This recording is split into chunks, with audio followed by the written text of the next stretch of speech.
Yeah.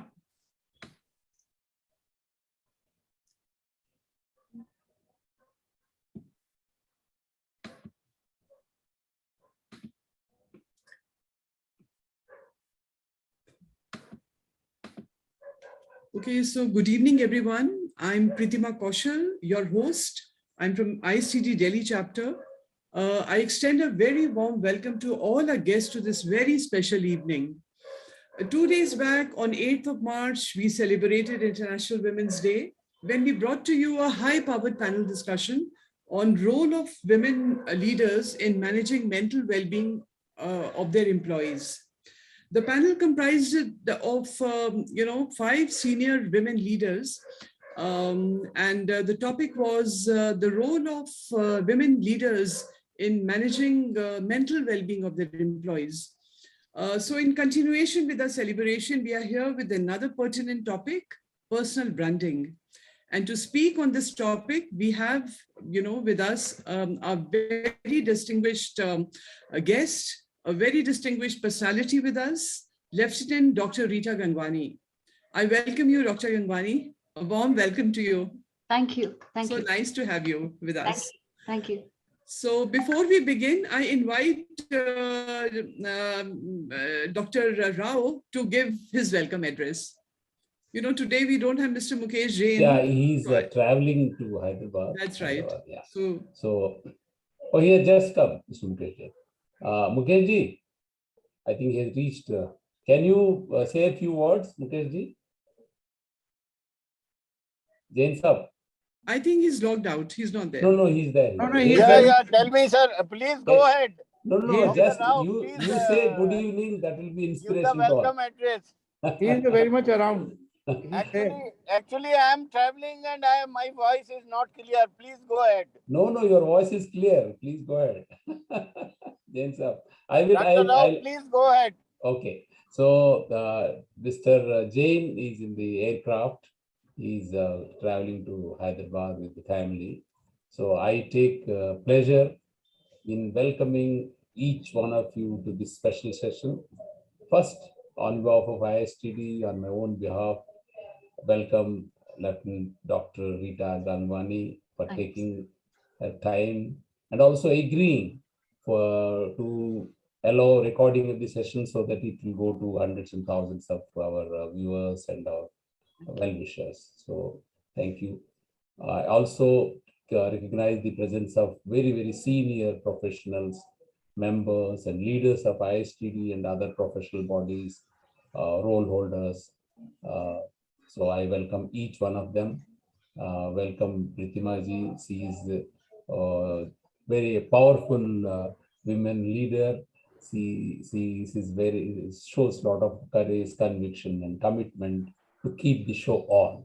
So that's wonderful to have her. And I see a number of international participants today, students, that gives us inspiration. So welcome each one of you. Wish you all the best. And this is one topic. It applies to every person in every field, at every age, at any moment of time. So thank you so much. Thank you so much. Thank you. Thank you so much, Dr. Rao. So before I ask Rita to, take over, I would like to introduce her to the audience.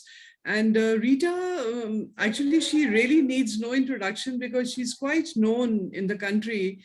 And, I have in front of me, 2-3 pages, describing her and, what all she has achieved. But, I have tried to just cut it a little short because of paucity of time. So, but nevertheless, I would like to read, her introduction. So here it goes. So Dr. Rita Gangwani, she is a personality transformation, executive presence, and international pageant coach. After a successful stint in the Indian Army Forces, she hung her uniform in 1982 and set up a consultancy by the name of Riga House, that is Rita Gangwani House of Personality Transformation. She's President of India awardee and honored by World Book of Records, She has earned her laurels as the personality development coach of many well-known pageant winners and glamour industry professionals, both nationally and internationally. To name a few, Miss Teen Universe, Shrishti Kaur, Miss Deaf World, Vidisha Balian, youngest Mr. India, Laksh Chaudhary, Mrs. India International, Dr. Sapna Mishra, Mrs. India Universe, Dr. Neha Tyagi, and Miss World Manushi Chillar, and many more. She's also a well-known corporate trainer and has groomed the teams of many Fortune 500 companies. Also the visiting faculty in some of the top-notch management institutes of the country. She is nicknamed as Guru Cool by her students. She educates and inspires with a perfect blend of wisdom, razor-sharp insight and humor, a multi-gifted motivational speaker, TEDx speaker, Josh speaker. She's an author, pageant coach, etiquette consultant, actress, author, healer, and entrepreneur. And above all, a coach who understands exactly what is holding you back from the true success and how you can overcome these inner blocks. Her seminars and workshops are well known for their high quality content backed by her unique and entertaining style of delivery. She is a recipient of many awards and accolades. To name a few, she's been honored by the World Book of Records for her contribution in the field of personality development and pageantry. She's a star influencer, 1000 Women Faces of India. She has received Lord Baden-Powell National Award by the President of India twice in a row. She's a Rajiv Gandhi Lifetime Achievement Awardee, Himachal Gaurav Samman, and so many, I'll take at least 10 minutes to, share with you all of them. So her authored book, The Beauty Pageant Green Room, was endorsed with a foreword by former Miss Universe Sushmita Sen and is being appreciated worldwide. She teaches at various slums and motivates street children, rehabilitates and reforms the prison inmates of Tihar jail. So with these few words, I welcome Rita once again, and now it's all yours. Over to you, Rita. Thank you very much. I know it's taken quite a while for you to read all that, but thank you very much. I think whatever I am today is all because of my students and well-wishers like you. And Pritima, I'll never forget the way you have pushed me in my life. And for the information of everyone, Pritima and I are, as you call, chaddi buddies. Right from school, we studied together till we entered college. Well, thank you very much. And good evening, everyone. Give me permission to share my... Pritima, I'm unable to share my screen. Okay, so Alok, are you there? Should be. See, there is a green button. Yeah, that I'm pressing. It says only one participant can share at a time. So I really don't know what does that mean. Okay. Alok, are you there? Or can you send me your PPT? I'll download it here and It's then too maybe huge. I can It's share. got too many pictures, so it will be very tough. Why this is happening? It's never happened. Pritima, make her a co-host and she will be in a position to share from her machine. Yeah. This is Rajiv Prana speaking. Right. So I think I can see at least 4 co-hosts. Anyone can appoint her as a co-host. No, unless you appoint her as host, you won't be able to present the screen. okay, just Yes, I got it. I'm there now. I got it. Oh, great. Okay.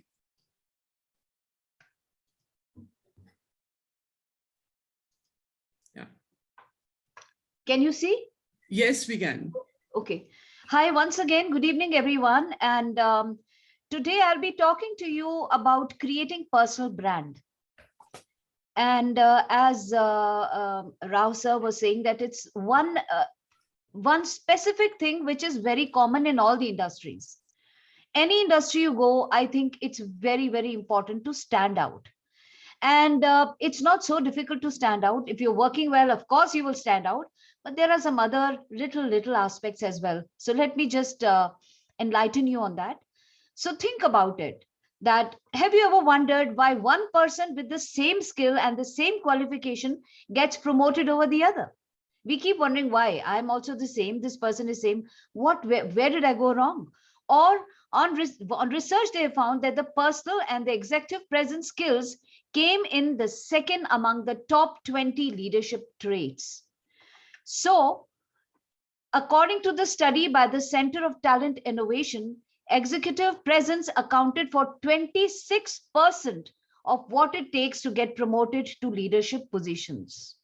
Executive presence. You must have heard of this statement. Do not dress up for the position you are, dress up for the position you want to be. So that itself carries a huge message in it. So let me just give you a few examples. So I still remember one of my friends, she wanted to get her son operated. You know, he had some neuro problem. So we were looking for a surgeon. And we landed up the hospital and we were told that this particular person, they showed the guy who was sitting there in the canteen, he is the neurosurgeon. So when we looked at him in this particular picture, as you see him, do you think we will feel, or you think he's experienced or inexperienced doctor? You will have slight doubt the way this person is dressed. How can you tell? You cannot tell just by looking at the dress how competent this person would be. So can you trust this person? Of course, a hunch feeling will be, I don't know how good or bad this person will be. But if the same person is seen in this attire, instantly you feel that trust factor coming into your life. So what normally happens is that trust is built on first impressions. It is not only just in professional life, but even in personal life. The moment people see you, a lot is going on in their brain, and they now in that particular certain time, which I'll just tell you, decide whether they want to carry on that association or they don't want to carry that association. So the whole game of actually being noticed falls on one specific thing's first impression. As I just gave you an example, if you see gentlemen like this, you will feel a little doubtful, but the moment you see in uniform, you definitely get that trust factor. Now, without being judgmental, I'm just showing you this picture. Please don't think that I'm trying to judge someone, but we are just talking professional out here. So if you look at this person, what's your first reaction? Let's be honest.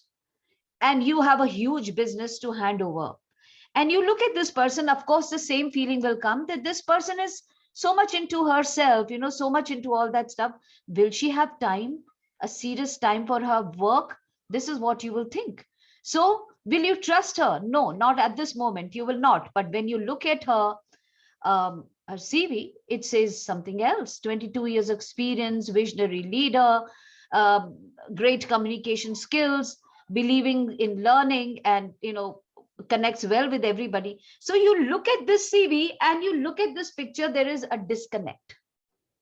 Why there is a disconnect? Because as I said, we all tend to judge people. Unfortunately, this is the truth of life. This is the truth of life. Even when we go to buy a book, we are actually looking at the cover before we even open that book. So if a cover attracts us, we open that book. So you're still not convinced, right? Because even if you read that CV, you're still not too sure whether this person will exactly carry forward what you want to. But the moment you have this picture in front of you, okay, this person and that CV, there is an immediate connect. So what I'm trying to say is that trust is built on first impressions. Another very nice example I'll give you. Let's say I take you to a shop and there are a whole lot of soaps on a shelf. And not even a single soap is a branded soap. They're all new to you. And I tell you, go and pick up one soap out of these. Which soap will you pick up? If I ask this question, the answer will be that the one which looks attractive, the one which attracts me, that's what I'll pick up, because I don't know what brand it is. I don't know what soap it is, but whatever is packed well, whatever is attracting me, that's what I'll pick up. The same formula applies on life. If you are packed well, people will pick you up. People will notice you. And if you are not packed well, people will ignore you. It is a fact of life, and I think all of us may have somewhere or the other tasted this in their lives. I have tasted it in my life. Of course, I've also been a victim of bias because I'm very, very short at height, and I really, really had to work equally hard to stand out in the crowd. But even for a common man, it's tough. So packaging matters. So let's first talk about first impression. What is an impression? In simple words, we can say an impression is the impact. You know, human brain is like a cement. Whatever falls onto it makes an impression. So an impression is the picture you carry of a person. For example, if I say Amitabh Bachchan, you will instantly have a picture of a gentleman in a full suit with beard and everything. If I say Rekha, you will instantly have a picture of a lady in a Kanjivaram sari. Now, that picture which you're carrying in your mind is that impression of that particular person. And that impression we carry not only for human beings, we carry it for situations, we carry it for people, for occasions, we carry it for places. Everything falls, the impression is falling on our brain. And we think, or we behave according to the impression which is there in our brain. So the first impression, the power of first impression is extremely powerful when people meet you. So how it is created? Let's see that how it's created. Just like a normal camera where we click pictures and it gets stored in the brain, similarly, that in the hard disk, similarly, there is a camera on human body. Eyes are the lenses. So the moment we look at a person, it takes just 2 to 3 seconds to create the first impression. Now you may wonder, a lot of people say, why 2 to 3? We are looking at a person, it could be half a second, millisecond. No, because when we look at a person, we blink. And the moment we blink, that thought is captured. So it takes 2 to 3 seconds. Some people blink at 1, some at 2, some at 3, some at 4, and some at 5, depending from person to person. So the first impression is created between 2 to 5 seconds. And what an injustice God has done to we human beings. We only get 2 to 5 seconds to create an impression. And to erase that impression sometimes may take your entire lifetime. And that is why this big phase, first impression is the last impression. It cannot happen that you entered the room, impression acha nahi pada, you go out and you enter again, impression theek ho jayega. Nahi ho sakta, because first impression cannot be created twice. So first impression is the last impression. And this is the power, the basic power of creating your own personal presence wherever you go. So when we talk about personal presence, before even that, let me also tell you, when we are creating first impressions, a lot is going on in our mind. One thing is called the halo effect and the horn effect. Now, what is the halo effect? Halo is that golden light we see on top of any god's head or angel's head. You know, that means a positive person, approachable person, a kind person, somebody we can trust, somebody we can go to. And on the other side, a horn effect is somebody you don't like, somebody who's manipulative, somebody who doesn't look very positive, is very negative looking, and you don't get that trust feeling. So when people are looking at you, they're either creating a halo effect or they're creating a horn effect. In other words, we also say the first impressions are creating in the, we call it the power of 12. So 12 into 12 into 12. So 12 words which come out of your mouth, the first 12 words which come out of your mouth, the first 12 steps you take when you enter the room, and the first 12 inches from your head to upper torso are actually most noticeable. So we goof up when we enter. Sometimes we enter, we show a lot of nervousness. Sometimes when we introduce ourselves to people, when we take our names or we are introducing someone, we appear to be nervous. Or sometimes in this particular 12 inches, we are not able to create the power which we want to create. So this is what I'm going to talk about in a little more impact way. That first impressions we are talking about, people are looking at you visually. Of course, they haven't started talking to you. So 55% people are judging you visually. And 38% they judge you by the quality of your voice, your tone, your pitch, your accent, etc. And it's only 7% they are actually listening to you when they meet you for the first time. You all may have gone through it. You meet some person, you speak to that person for 2 hours. And when that person is gone, you say, oh, iska naam kya tha? Because you were so busy with that 55% that you did not pay attention to the rest of the things that person was saying. And in that 55%, what are people doing? They are thin slicing you in different levels. So what are people doing? So they are checking your dressing sense, which is your appearance, your grooming, your accessories. They're checking your body language. You haven't yet started talking, but you're still talking. So they are checking your non-verbal communication. They are checking your etiquette, because this is the way you enter, the way you sit, all that matters. And of course, your attitude or the actions or your behavior also is telling them a lot. So in other words, I will say, if you really want to take charge of your executive presence, you need to learn the law. And the law, if you decode it, it says L for looks. You should know how to dress. A for actions, that is your gravitas, and W for words, that is your communication. So I'll make it more easier for you to understand in a little while. So when we talk about these little thin slicing, that law, you'll have to fine tune it according to the situation. You may have to increase the dial somewhere. Maybe you're entering a place where looks matter, so you increase that dial. Or maybe somewhere the communication matters, you increase that dial. So you increase and decrease the dial according to the situations wherever you are. So when we talk about the executive presence, we talk about the law. So how does this work? It works when you're trying to make a brand. It works on certain things which you need for people to notice you. What is a brand? If we talk about it, a brand is always trustworthy. People will trust you. As I said, that uniformed person was trustworthy compared to the other person. So a brand is trustworthy because a lot of people have felt the same thing about it. The second thing is it stands out. It stands out. You notice. It doesn't get merged in the whole group. Third is it's very congruent. Whatever the person is saying is matching. The appearance, the body language, everything is matching. So there is congruency in everything. It's consistent. It's not this that today this person is behaving differently. The next time I meet him at a different place, the person behaves differently. I meet this person at a party, the person behaves differently. No, this person is consistent everywhere. It's very promising. If they say something, they deliver. And of course, a good brand has a great reputation.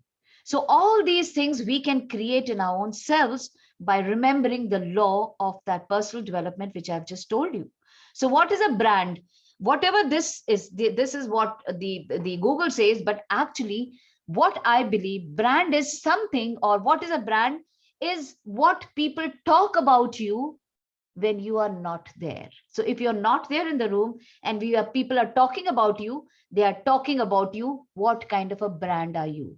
So in front of you, people may say anything, but what people say behind your back is actually projecting you and your personal branding. So whether it is positive, whether it is negative, this is how it works. So executive presence works, I will use this word called poise. So poise, as we believe, is dignified, or somebody who's very polished. So poise, let's break this. So to understand your personal presence, you need to understand these points. P stands for your physical presence. O stands for your online presence, which has now become equally important to your physical presence. Yes, once upon a time, when social media was not so strong, it didn't matter, but now it equally matters. The third is your influence. How do you influence people? The fourth is your stage presence. When you are in front of people as a brand, how do you project yourself? And the third is how you engage with people. So we call it the poise or the poise of making the personal brand. So let's go one by one. So first is the P, physical presence. So physical, as it is, the word signifies something which people can see visually. So when we talk about visual, it says before you speak, your image speaks. Before you speak, your image speaks. Similarly, when you enter the room, you're just like a picture. You haven't yet started the room, started talking. So the moment people will look at that picture, all that is going on in their brain, and they're deciding whether you're trustworthy, whether you're promising, whether you're congruent, consistent, whatever I told about that brand.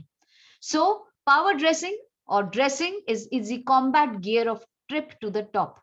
So first thing we must understand that whatever we are saying or whatever I'll tell about power dressing doesn't apply everywhere. Every industry has different ways of dressing. A person who's an IT person will dress differently. A person who's front facing, a front office manager will dress differently. A person who's an educator will dress differently. So the dress code is different for different kind of industries. However, we still need to, I'll not go deeper into it because I know everybody knows about this, but since it's a part of it, I'll just quickly run through it. So we must know these 3-4 important apparels if you want to, when we are talking about a professional attire. The first is called business formal wear. The second is called semi-formal, and the third is called casual wear. However, in this pandemic, the business formal wear is now really being tweaked to more of a comfort wear, because nowadays everybody doesn't, when you see people on Zoom and stuff like that working from home, people do not like to wear, suits and ties and stuff. They are more into semi-formal. So things are slowly tweaking. But on the other side, we are also getting back to the normal. So slowly and slowly, we'll have to actually use these things, tweak it a little according to how we go about it, and work around these things. So quickly, I'll just tell you and about these dressing attire, that your dress is your visual resume. This is how people will pick you up. As I say, it's again a resume. So first and foremost, your personal style has to match your image. What are you trying to project? I still remember that statement I made earlier: dress for the place or dress for the position you want. So somebody in one of my class was sharing that, ma'am, one of my friend, I used to tell him the same thing. He was always looking for promotion. He wasn't getting it. So I told him, why don't you look for the position where you want to be and tweak your personality accordingly? So when there is a vacancy, everybody can see, oh, you can fit into the mold. But that guy, what did that guy say? Oh, why should I bother? People should only know my technical skills. People should know my work. Why should I try to be somebody I don't want to be? Or why should I try to be somebody I don't want to be? And he remained where he was because he didn't make an effort to be noticed. What is a brand? A brand is something which has to be noticed. Have you seen how much of money these people spend on television and on advertisements and everywhere because they want to be noticed? So if you want to be noticed, you'll have to make an effort. So first thing is your personal style has to be according to the image you want to project, according to where you want to go. So dress up accordingly. There is a difference between, there's something called fashion and style. No, you don't have to follow fashion. You have to follow a style, professional way of dressing, but with your own inputs in it to stand out. The second is match your audience. Wherever you go, you have to again see, whom am I speaking to? Who's going to be in front of me? Am I meeting somebody senior? Am I meeting my client? Am I going to a site? Am I meeting somebody who's much lower in economical background? How do I dress up? So you have to be sensitive enough to look professional and also tweak your dress according to the places or people you're going to be with. Otherwise, people will not accept you. It reminds me, I was going to a slum for the first time when I was invited to a slum by an NGO to speak to the street children. I didn't realize I was wearing a full suit and I landed up there speaking to them. And these people were looking at me as if I'm a zombie. Those kids could not connect to me because, they were in awe of me. They could not connect. And that was a mistake I did. And that's what I realized when I went to Tihar jail for the first time. That, oh my God, I must dress down a little, look professional, but dress down to the audience I'm going to face. So this is something we have to be sensitive about wherever we are going, the situation and the people. The third is match the venue, whether it is online or offline. And we all know now most of us are still online. We are slowly getting offline. But even in online, at least I've seen some, suddenly the boss says, okay, can I have that document? And you get up from your seat and you see that on top you have a coat and at bottom you're wearing your pajamas. Completely spoils your image. So dress to your comfort, fine. I know when you're working from home, you have to remember your comfort. I don't know whether you're sitting where there's AC, there is fan. Keep all those things in mind, and that's how you dress up. But you still need to appear to be more presentable. And moreover, a very important thing, camera doesn't like all the colors. Camera hates lines. So if you wear stripes, if you wear squares, everything will have a psychedelic effect, and it will distract the attention. So you must know what kind of a material or print, what you should wear. I would still say preferably plain dress, plain shirts you need to wear. But also don't wear black and also don't go white, because camera doesn't like black and white either. So go for a little color, but professional colors like sky blue or maybe gray or something like that. So offline and online, you need to match the venue, and you should stay in the professional mode, come what may.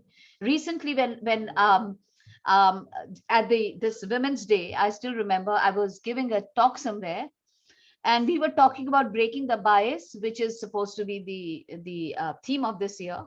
And the gentleman out there was wearing a pink shirt, which is actually not a good shirt for a professional wear, but he was wearing a pink shirt. And then the moment I pointed out, he says, ma'am, I'm breaking the bias. Girls are supposed to wear pink and boys are supposed to wear blue. So today I'm wearing pink. And he tried to save his face, but you need to remember what are the professional colors which will make you stand out. Pink is a baby color, and pink is a color which actually is not right for a very senior position. Well, that's my opinion, because I feel a baby color at a very senior person may not look right in a professional environment, may be right in your personal life, do whatever. But whites and sky blues and these kind of colors, grays, and all these are better colors than going for pink if you're going for a business meet. And of course, you all know that business colors are always very dull, because the whole purpose is the focus on communication and not on you as a person. So your accessories and grooming also should be in sync. I shouldn't be talking more about it, but I'm sure everybody knows that if you're wearing a black belt, then you need to wear black shoes. If you're wearing a brown belt, then brown shoes. So be a little sensitive to your personal image. So that is this. I'm not touching too much onto it, because then it'll go more into the grooming. But yes, the second thing, which is again in your physical presence, is your body language, because this is what people will see and feel. So some things which I want you to remember, big mistakes which a good leader should not do, is when you are in a business meeting, do not do too much of nodding. We tend to agree with people and we nod, but too much of nodding appears to be somebody who's very, very submissive. According to body language, it is not very good to nod too much. Nod off and on, show that you agree, but constant bob head is not right. The second thing you must remember is to smile where appropriate. When we are in a business meet, we are so very tense and so stressed out that we forget to even smile where appropriate. So wherever necessary, just give a little smile. If somebody's cracked a joke, do laugh. Of course, I'm not saying you crack the joke and laugh. If it is appropriate and you think you can thaw that atmosphere of tenseness, why not? That's perfectly fine. Have a firm handshake. Very, very, very important. Firm handshake. Always remember, I see a lot of gentlemen shaking hands with a lady and they only catch hold of the fingers. Remember, in a professional environment, there are no ladies and gentlemen. There are no genders. We are all colleagues. So have a firm handshake, even if it's a lady. However, a little etiquette is important. This question a lot of people ask me, that ma'am, if I'm shaking hands with all the gentlemen and there's a lady, do I need to shake hands with her as well? So my answer is, wait for the lady to extend the hand first, because it's the lady who has the privilege, whether she wants to shake hands with you or not. So if she extends her hand first, fine, go ahead and shake. But if she's put her hand first and you're doing namaste, that will definitely not work for you.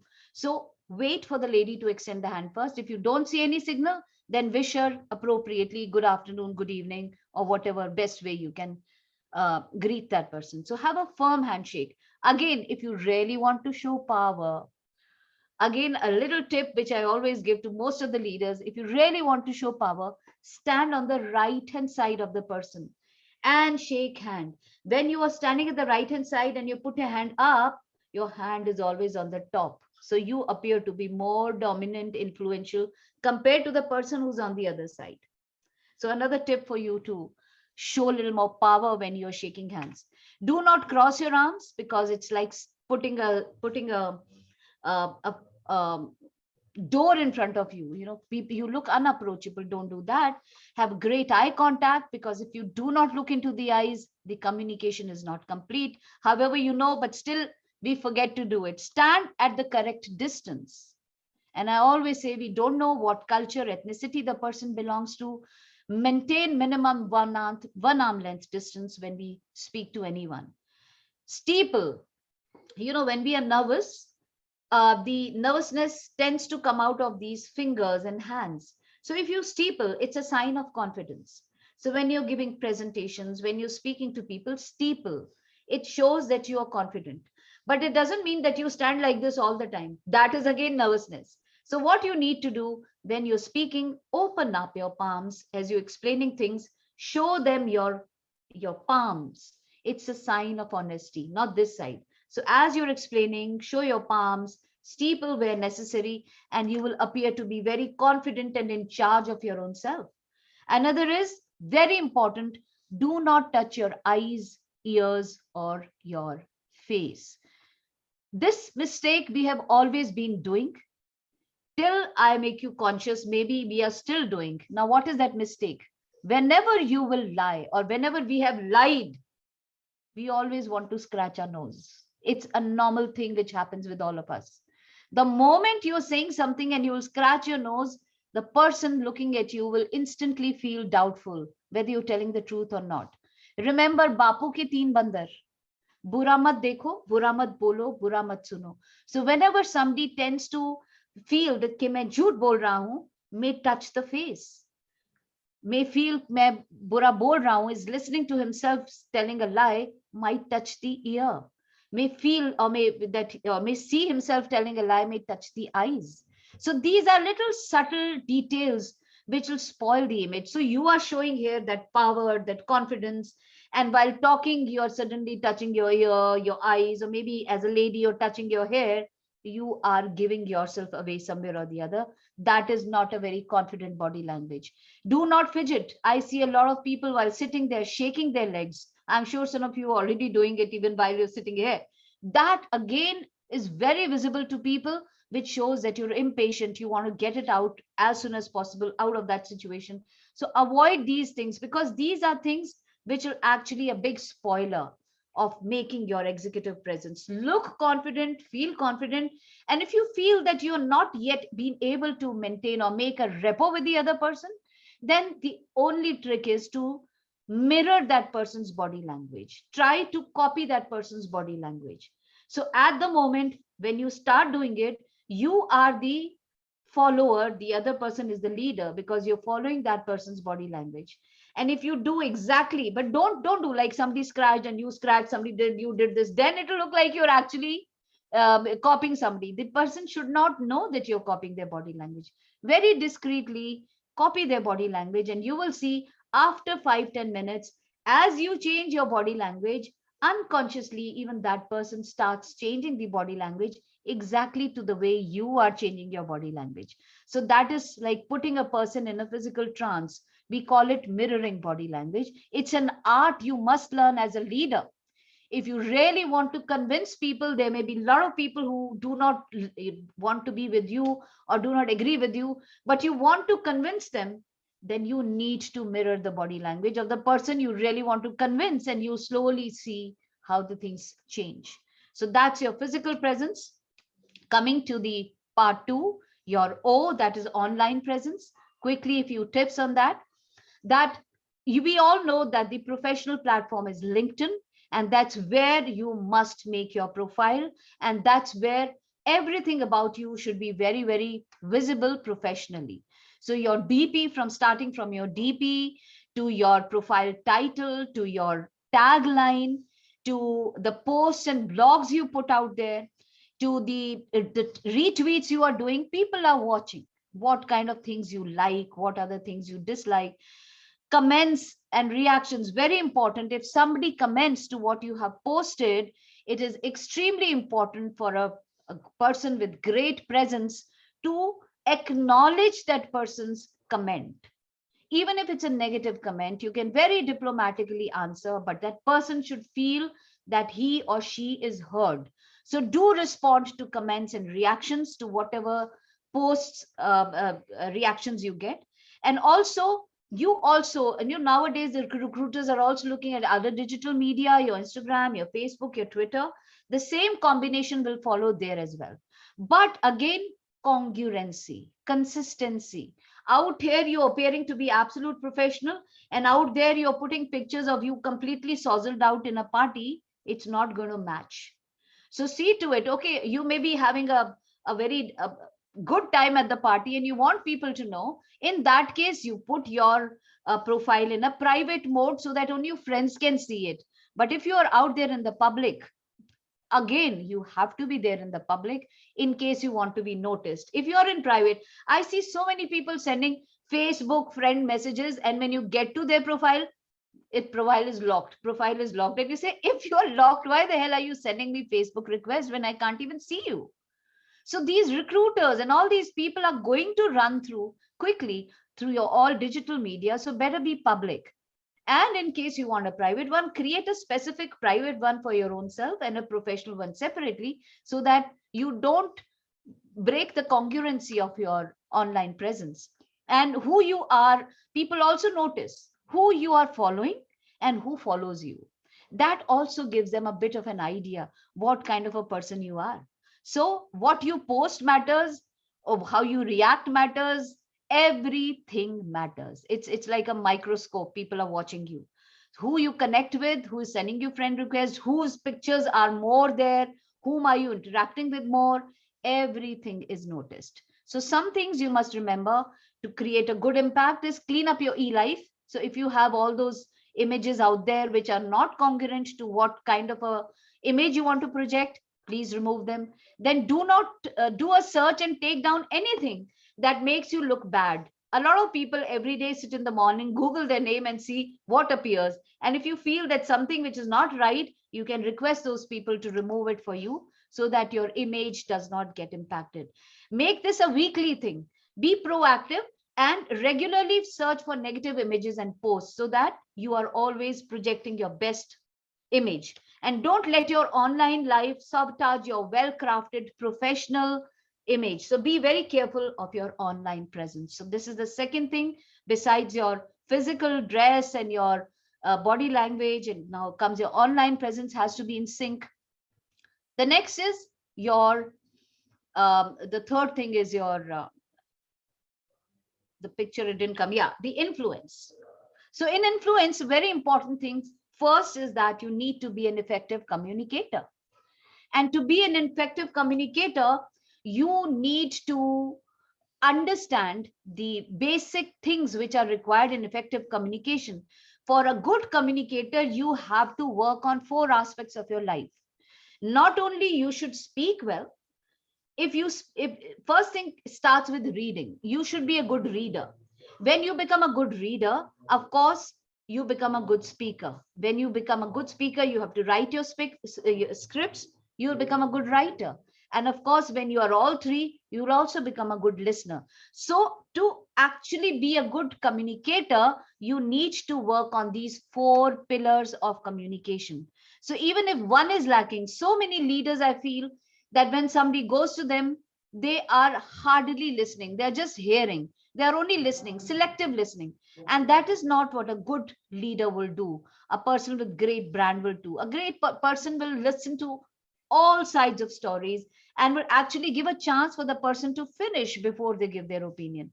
So extremely important, be a good communicator, have great skills, and be unbiased.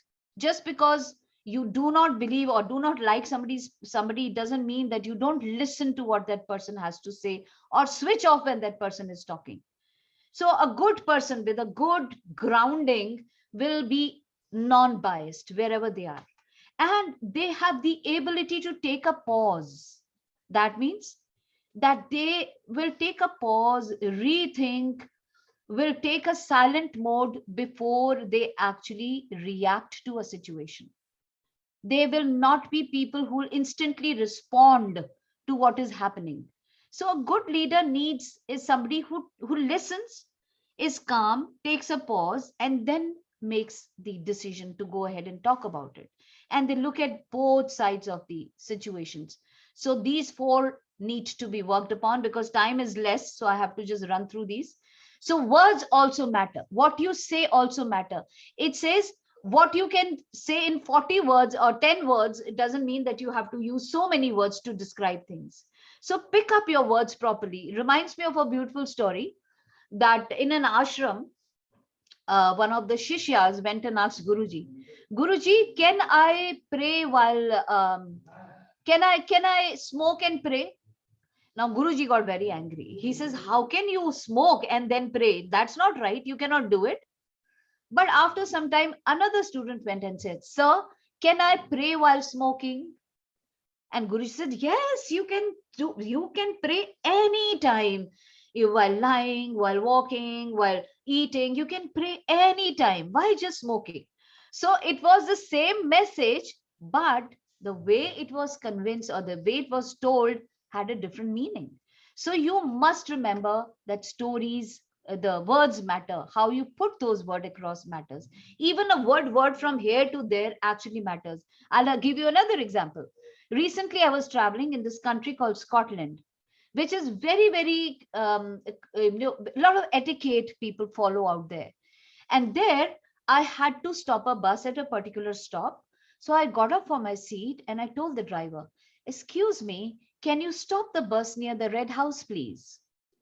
This guy, he braked. He looked at me and said, lady, have some manners. And I was thinking, where did I go wrong? I said, excuse me. I said, please. Where did I go wrong? So when the person who was hosting me, I asked this man, I said, where did I go wrong? I said, excuse me, can you stop the bus near the red house, please? So the guy said, yes, ma'am, you went wrong. Because in our country, when we make a request, the please word comes first. You should have said, please, can you stop the bus near the red house? Please, excuse me, can you step the, and I thought just a word here and there can make so much of an impact. So be very careful with your words. Modulate your voice accordingly. You know, when you talk to people, if you're empathizing, it should show that you're empathizing.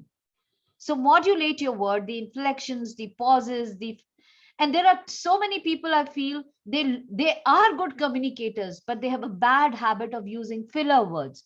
You see, do you understand? Can you get me? Again and again and again, and that actually spoils the entire flow of communication. So control your speech. If you work on your speech, you will definitely be able to leave an impact. Then comes in executive presence comes your stage presence, where public speaking matters a lot. And you get an opportunity to speak in public so many times. And why should public listen to you? People will only listen to you when you connect with them. And what is the best way you can connect with people? The best way to connect with people is to weave your message in a story. The more you weave your message in a story, the more people will be able to connect. So try to send your message in a story. Also, stage dynamics say, I see so many good speakers, powerful speakers, standing only at one point or behind the podium and speaking. Remember, human eye is conditioned, in primitive times, all those primitive men were so sensitive to movement. A little movement in the trees, a little movement here and there, they used to be on guard, maybe a wild animal or something or the other. So we are tuned to movement. People are alert and attentive only when there is movement. But if you're standing behind the podium and talking, there is no movement. people will sleep off. You will lose your audience. If you stand in the center of the stage at one point, you will lose your audience. So stage dynamics says that whenever you're moving, move on the stage. Sometimes, we say move in a cross. 2 steps in front, 2 steps back, 2 side, 2 steps left, 2 steps right. But move. The more you move, the more the eyes will look at you, the more people will connect, and the more you will be getting into their unconscious mind. So extremely important. Your posture, your pitch, and the way you deliver matters. And now I'm giving you the most important formula for a good public speaker, which I follow, which you may realize as I'm speaking to you, I follow as well. First thing, when as a public speaker you start speaking, start with a bang. Start with a bang means either start with something which raises the mindset of people, or you can say concentration of people. Have you ever seen these TV channels like these spiritual TV channels like Disha TV television or Sanskar television, and all these spiritual gurus come? What do? The moment they come, they'll tell all these people, okay, everybody raise your hands, join hands, and let's do Ram Ram Ram Ram Ram Ram. So everybody is doing Ram Ram Ram. What are they doing? They are creating mass awareness, or they're raising everybody's level of concentration to one level, so that everybody's talking, feeling, doing things at the same level. And once they realize that everybody's now, their concentration is the same level, that's when they start talking or giving you the message. So start with a joke, start with a share, start with something, a shocking statement, anything which wakes them up from their sleep. So start with a bang. The second is give them a great opening. Tell them what you're going to talk about. Give them a little synopsis of what you're going to talk about. Third is give your message, whatever you have to give. And in that opening, it's also important to give your credibility. Why should they listen to you? So you must tell them why should they listen to you, what you're going to talk about. So opening, then you give your message. And when you're giving your message, try to join the points in a story. We call it bridging. So one point is connected to the other is connected to the other. So the whole message is weaved into a story. And then also give them examples. And people only get connected if you give them personal examples from your personal life. First examples, first person example, rather than telling them this happened with that and this happened with that. No, give them examples from your own life. And then recap. And when you recap or you're doing summarizing the whole thing, involve them in some way. Okay, point 1, I'm saying, okay, now you tell me point 2, point 3, but must summarize. This is extremely important. And if you want people to remember you, end it with a bang. And bang also means giving your business card, giving your handout. This is the time to do it, not right at the beginning. I never believe in giving my handouts right at the beginning, because people are so busy going through it that they do not listen to you. So once they have had the message, now is the time to give them something to remember. So this is how a good public speaker goes about speaking. So stage presence is important. And then coming the last one, that is your engagement. Nowadays, all these digital media platforms and everything is actually giving you a great power of networking. So do network, especially if you are at LinkedIn and other, join the groups, different groups. I'm also speaking to you through a group itself. So networking is very, very important. But when you are in a network, you also must know how do you introduce yourself. Everybody must have those, as we call it, the elevator pitch, those 4 or 5 sentences, which tells people who you are, what you do, and how you can help them. So nobody wants to know too much about you. The most important thing to remember for you too is that what is that one thing people love? People love themselves. So when you meet people for the first time, it's better to talk to them about themselves rather than talking too much about yourself.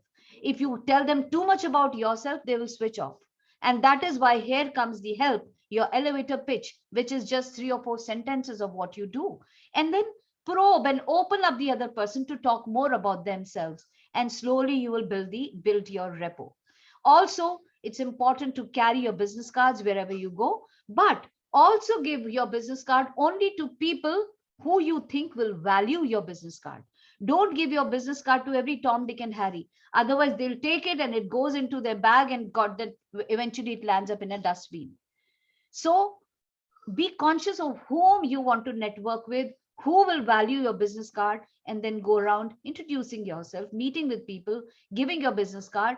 Doing small talk is again very important art to learn. Small talk is not just talking about business, talking general, about weather, about their interest, about travel, about food, something which you find common in the other person. And these are all ways to build, because if you go to a party and you just sit down and don't even talk to people, it is not going to help you. You need to mingle with people, and small talk is a way to mingle. You can have some icebreakers, maybe a little story you can tell people, and then start telling people, and everybody opens up and start talking about it. So as I said, weather is a good topic, food is a good topic, travel is a good topic, but please try not to talk about current affairs, religion, politics, because these will get a little heavy and then people just switch off. And again, very, very important, this should actually go in the physical, but I'm still putting it in executive presence: fine dining. Nowadays, we all are taking our clients out, we are going out. We really need to know the table manners. We really need to know how to work the table. How do I put my cutlery when I finish? How do I put the cutlery if I want to compliment the chef? How do I put the cutlery if I say I don't want any more? How do I let them know that the food is good, or how do I let them know the food is bad? The use of different cutleries, how to do that. How do I hold my glass when I'm in a party? How do I eat with fork and spoon? How do I eat with chopsticks? You must have basic idea of fine dining. And when I am in a corporate meet and specifically ask people, we are in a meet and I say, okay, let's have some soup. And I tell them to order soup, and everybody says, can I drink some tomato soup? Can I have some? Can I drink some potato soup, whatever soup they're having? But remember, you never drink soup. You always say, I want to eat soup. So little things make a difference, and which actually show how much polished you are, how much of presence you have. So be very, very sensitive to these little things. It's a huge topic, which I cannot do justice in just a small little while. But every one alphabet of this word poise itself is a huge topic. But since it's just a refresher, just a reminder, because sometimes we forget to do the right things at the right time, and that's where sometimes we forget what we are supposed to do. For example, if it's somebody's birthday today and you wish them after a month happy birthday, it will not have the same impact. So doing things at the right place at the right time will definitely make a difference. And if you remember this word poise and little things, you will be able to get through. So coming to the end, I will just simply say that if somebody gives you lots of butter in a handkerchief and tell you, okay, take this butter home, will the butter reach home? क्या वो butter घर पहुंचेगा जो रुमाल में आपने बांधा है? Answer is no. But रुमाल पे कुछ तो रह जाएगा ना? So if a little bit of what I have told you stays with you, I'll be extremely happy that I have been able to convey my message. So enjoy creating your personal brand. Do remember the little tips I've shared with you. All the very best. And thank you so very much, Pratima and the organization to have me over. Thank you so much, Rita. As expected, it was such a wonderful session. So much of learning in such simple language, very engaging. And, there's so many very wonderful comments people have put in the chat box, although there's no question. But now I would request, the audience, anybody has a question, anybody wants to make a comment, please, you can unmute yourself and, speak. Hi, Pratima. Hello, Purnima. And hi, Rita. Hi, Purnima. How are you doing? what a pleasure. And thanks, Pratima, for bringing her here. वो physically तो आती नहीं है, but we can see her online, and as always, very vibrant. I remember the time I invited you to HIPAA, and I was astonished to see Rita, that in a round table, which was like a ring, Rita was in the middle, where there was no way to access it. So my first question was, with that pantsuit, how did you get in? And her answer was not a worded reply. She demonstrated it to me that she swung one leg over that table and went into the middle. And that is Rita for you. She walks the talk. Thank you. Thank you very much. Thank you so much. Thank you. Pritima has gone off the camera. No, I'm here. Okay.